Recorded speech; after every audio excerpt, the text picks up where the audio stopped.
Nagpur airport पर बड़ी कार्रवाई करते हुए पुलिस और सुरक्षा अधिकारियों ने 10 किलो गांजा जब्त किया। गांजा एक पार्सल के माध्यम से तस्करी के लिए भेजा जा रहा था। पार्सल ओडिशा के नागपुर एयरपोर्ट के कार्गो सेक्शन में पहुंचा और इसे उत्तर प्रदेश के शाहजहांपुर भेजा जाना था। प्राप्त जानकारी के अनुसार पार्सल एक प्लाईवुड के बॉक्स में पैक किया गया था। जब एयरपोर्ट पर इसकी नियमित जांच की गई तो यह संदिग्ध पाया गया। इसके बाद एयरपोर्ट प्रशासन ने तुरंत पुलिस को सूचित किया। पुलिस ने पार्सल की जांच की तो उसमें गांजा होने की पुष्टि हुई।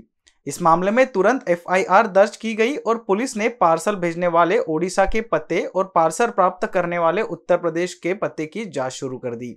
दोनों स्थानों पर पुलिस टीमों को रवाना कर दिया गया है। जल्द ही इस मामले में आरोपी गिरफ्तार किए जाएंगे। अब तक गांजा तस्करी अधिकतर रेलवे या सड़क मार्ग से की जाती थी, लेकिन अब तस्करों ने हवाई मार्ग का इस्तेमाल करना शुरू किया है। हालांकि इस बार उनकी कोशिश नाकाम रही। सबसे बड़ा सवाल यह उठता है कि ओडिशा से चला पार्सल नागपुर तक कैसे पहुंच गया और इसमें किसकी लापरवाही रही। एनबीसी न्यूज के लिए कैमरा पर्सन अखिलेश के साथ अभिषेक पानसी की रिपोर्ट। नमस्कार। सोनेगाव पोलीस स्टेशन तर्फे काल दिनांक 3 मेला रात्री 10:10:30 आम्हाला अशी माहिती मिळाली की विमानतळावर एक पार्सल मध्ये संशयास्पद वस्तू आहे, म्हणजे त्यांना आढळून आलं।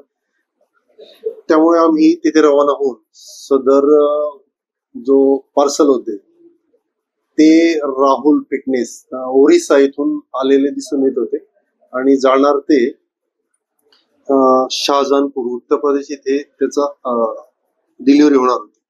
त्याआधीच आम्ही ते चेक केले असता गांजा सदृश पदार्थ म्हणजे गांजा त्यात आढळून आला। त्याचं वजन केलं असता तो जवळजवळ 10 किलोचा आणि पॅकेज सहित 12 किलोचा होता। त्यावेळी आम्ही कारवाई करून सदर गांजा जप्त केलेला आहे आणि ओरिसा इथून जो कांताबाजी या गावातून तो आलेला होता तेथे राहुल फिटनेस या सेंटरशी संपर्क केला। त्याने सांगितलं की आमच्या पॉप्युलॅरिटीमुळे कोणीतरी चुकीने आमचं नाव घेतलंय किंवा मुद्दाम फसवण्याचं नाव घेतलंय। तर तो एक तपासाचा भाग आहे। दोन्ही ठिकाणी टीम्स पाठवून त्यातील आरोपी आपण निष्पन्न करून त्यांना अटक करू। पार्सल कंपनीचे त्यांनी ठेवलेले नॉर्म्स वगैरे या वेगवेगळ्या प्रकारचे आहेत, परंतु त्यांनी एक गोष्ट कंपल्सरी म्हणजे काय आपण पार्सल घेतो ते चेक करणं गरजेचं आहे आणि जेव्हा विमानतळाशी संबंधित असतं त्यावेळेला ती काळजी प्रकर्षाने घेतली गेली पाहिजे आणि या प्रकरणात ती घेतली गेल्याचे दिसून येत नाही।